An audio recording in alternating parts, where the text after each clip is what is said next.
അപ്പോൾ ടൊവിനോ തോമസ് നായകനായി അഭിനയിച്ച ഐഡൻറ്റിറ്റി മൂവി കണ്ടു.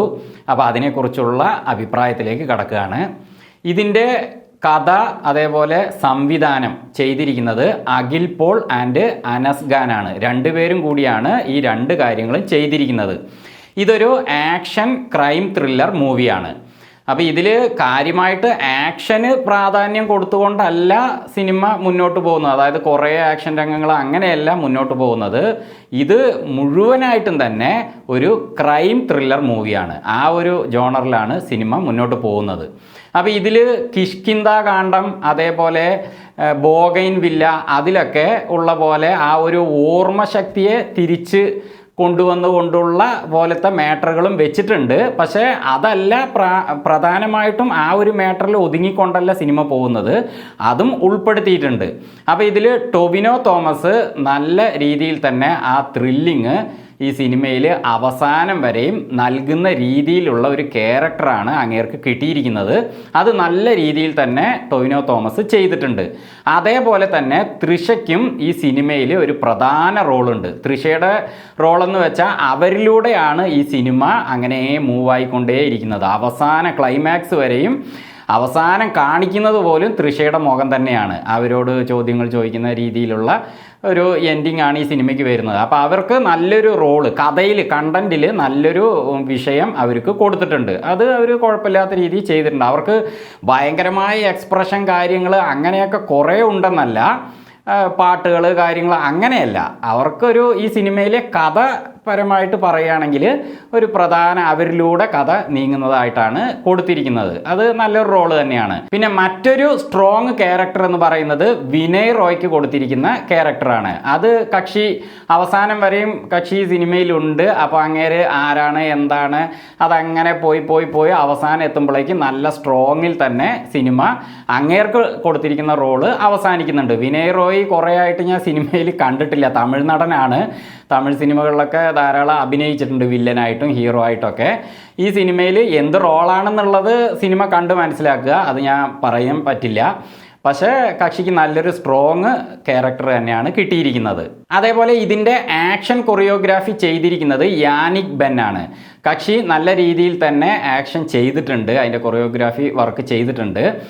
പ്ലെയിനിൽ വെച്ചൊക്കെ നല്ല അടിപിടി ആക്ഷൻ രംഗങ്ങളുണ്ട്. അത് ശരിക്കും പറഞ്ഞാൽ ഒരു കരാട്ടെ കുങ്ഫു മോഡലിലുള്ള സ്പീഡിലുള്ള ആക്ഷനാണ്. അത് ടൊവിനോ തോമസും അതേപോലെ വില്ലന്മാരും ഒക്കെ തന്നെ നല്ല രീതിയിൽ ചെയ്തിട്ടുണ്ട്. പിന്നെ ഈ സിനിമയിൽ നിന്ന് നമുക്ക് ലഭിക്കുന്ന ഒരു ഗുണപാഠം കൂടി ഉണ്ട് കേട്ടോ. അത് ഞാൻ പറഞ്ഞേക്കാം. നമ്മൾ എവിടെ തന്നെ പോയിട്ട് നമ്മൾ ഡ്രസ് ചേഞ്ചിങ് ഒക്കെ ലേഡീസ് ചെയ്യുന്ന സമയത്തും അവിടെ ചുറ്റും വല്ല ക്യാമറയോ മറ്റോ ഉണ്ടോ എന്ന് ജസ്റ്റ് ഒന്ന് നോക്കുന്നത് നല്ലതാണ് എന്ന് ഈ സിനിമ നമ്മളെ ഓർമ്മിപ്പിക്കുകയാണ്. കാരണം അങ്ങനെയുള്ള മാറ്ററുകൾ ഈ സിനിമയിൽ പ്രാധാന്യം കൊടുത്തുകൊണ്ടാണ് ഈ സിനിമ മുന്നോട്ട് പോകുന്നത്. തീർച്ചയായിട്ടും ഇപ്പോൾ നമ്മൾ പത്രത്തിലും അതേപോലെ സോഷ്യൽ മീഡിയകളിലൊക്കെ ഇങ്ങനത്തെ കുറേ ക്രൈമുകൾ കേൾക്കുന്നുണ്ട്. അതായത് തുണി ടെക്സ്റ്റൈൽസിൽ അല്ലെങ്കിൽ എവിടെയെങ്കിലും ബാത്റൂമുകളിലൊക്കെ ക്യാമറ ഫോണും മറ്റുമൊക്കെ കണ്ടുപിടിക്കപ്പെട്ടതായിട്ടും അത് പിന്നെ ആ വ്യക്തിയെ പിടികൂടിയതായിട്ടുമൊക്കെ നമ്മൾ ന്യൂസിലൊക്കെ കാണാറുണ്ട്. പക്ഷേ അത് പിടികൂടാതിരുന്നു കഴിഞ്ഞാൽ ചിലപ്പോൾ അത്തരം ക്യാമറകളൊക്കെ വെച്ച് ആ കാര്യങ്ങൾ ഷൂട്ട് ചെയ്തവർ എന്ത് ചെയ്യും? ചിലപ്പോൾ അവരിൽ നിന്ന് അത് ട്രാൻസ്ഫർ ആയിട്ട് അത് സോഷ്യൽ മീഡിയകളിൽ വ്യാപിച്ചു കഴിഞ്ഞാൽ ആ ലേഡീസിൻ്റെ അവസ്ഥ എന്തായിരിക്കും എന്നുള്ളതൊക്കെ ഈ സിനിമ നമ്മളെ നന്നായിട്ട് ഓർമ്മിപ്പിക്കുന്നുണ്ട്. പിന്നെ ഈ സിനിമയിൽ ഒരു പ്രധാനപ്പെട്ട ഒരു കാര്യം എന്താണെന്ന് വെച്ചാൽ സിനിമയുടെ ആദ്യം മുതൽ അവസാനം വരെയും നമ്മൾ ഇമ വെട്ടാതെ നോക്കിയിരിക്കുക എന്ന് പറയില്ലേ, അതുപോലെ നമ്മൾ ചെവി കൂർപ്പിച്ച് തന്നെ ഇരുന്നാലേ സിനിമ ശരിക്കും മനസ്സിലാവുകയുള്ളൂ. കാരണം ഇത് വളരെ സ്പീഡിലാണ് കാര്യങ്ങൾ പറയുന്നത്, വളരെ സ്പീഡിലുള്ള സിനിമയാണ്. അപ്പോൾ അതുകൊണ്ട് ചില ഭാഗത്ത് നമ്മൾ ശ്രദ്ധിക്കാതെ വിട്ടുപോയി കഴിഞ്ഞാൽ ഇതിൻ്റെ കഥ എന്താണ്, ആ ഒരു ക്രൈം ത്രില്ലിൻ്റെ ഒരു അവസ്ഥ എന്താണെന്ന് നമുക്ക് പെട്ടെന്ന് അങ്ങോട്ട് റീച്ച് ആവില്ല. അപ്പോൾ അതുകൊണ്ട് ആദ്യം മുതൽ അവസാനം വരെ നമ്മൾ നല്ലപോലെ ശ്രദ്ധിച്ചിരുന്നാലേ കാര്യങ്ങൾ മനസ്സിലാവുകയുള്ളൂ. ഈ സിനിമയുടെ ആദ്യ ഭാഗത്തിൽ ഒരു ക്രൈമിൻ്റെ കാര്യങ്ങൾ കാണിച്ചിട്ട് അവിടുന്ന് പോകും തോറും വിഷയങ്ങൾ മാറി വരികയാണ്. അവസാനം എത്തുമ്പോഴേക്കും ഇതിലെ ഓരോ ക്യാരക്ടറുകൾ ആരാണ്, അപ്പോൾ അതിൻ്റെ ഒരു പ്രാധാന്യം എന്താണ്, അതൊക്കെ ആദ്യം കാണിച്ച വിഷയത്തിൽ നിന്ന് അവസാനം എത്തുമ്പോഴേക്കും മാറി മാറി എത്തുകയാണ്. അങ്ങനെയാണ് ക്ലൈമാക്സ് എത്തുന്നത്. ഇതിലെ വില്ലൻ ക്യാരക്ടർ നല്ല സ്ട്രോങ്ങിൽ തന്നെ അവർ കൊണ്ടുവന്നിട്ടുണ്ട്.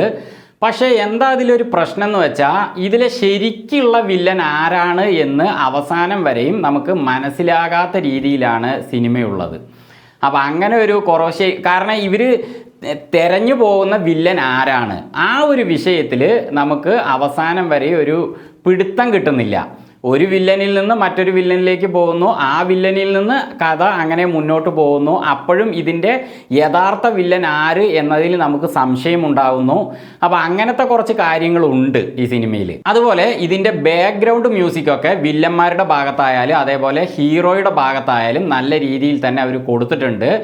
ചില ഭാഗങ്ങളിൽ സൗണ്ട് അങ്ങോട്ട് വേരിയേഷൻ കൂട്ടിയും ചില ഭാഗങ്ങളിൽ കുറച്ചും വെച്ചിട്ടുണ്ട്. അപ്പോൾ അതൊക്കെ നമുക്ക് ശരിക്കും എൻജോയ് ചെയ്യാൻ പറ്റുന്നുണ്ട്. ചുരുക്കി പറഞ്ഞാൽ ആക്ഷൻ മൂവി എന്നതിനേക്കാൾ ഉപരി നല്ലൊരു ക്രൈം ത്രില്ലർ മൂവിയാണ്. ആ ഒരു ജോണറിൽ നമുക്ക് കണ്ടിരിക്കാം, കുഴപ്പമില്ല.